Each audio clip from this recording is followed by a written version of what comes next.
वास्तव में लक्ष्मणकर शक्तिभेद होता प्रभु रामचंद्र कांदु नथिले जगत को शिक्षा देवाई सी आसी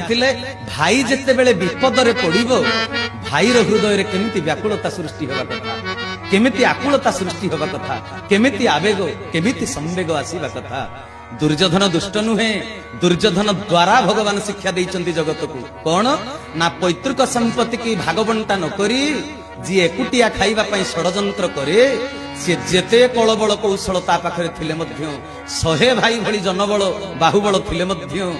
तार बाहुबल दिने धूली सात हो जाए 100 भाई मरीगले वंशकूल नाश हो गला। तेणु आज जी समाज रे पैतृक संपत्ति की भाई को भाग न दे एकुटिया खाइबा को इच्छा करिवो दुर्योधन भली तार अवस्था हबो दशा हबो। एई शिक्षा देइछंती महाभारत पुराण माध्यम रे भगवान कृष्णचंद्र हरि हरि बोला।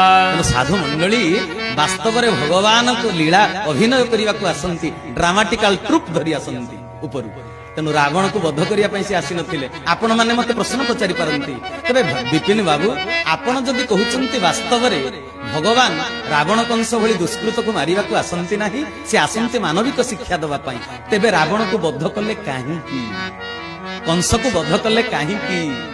हिरण्यकशिपु बध हेछि काहे की आपण मते प्रश्न पचारिबे। भगवान मारिचंती आज्ञा मारिचंती माने ड्रामा रे रोल करिचंती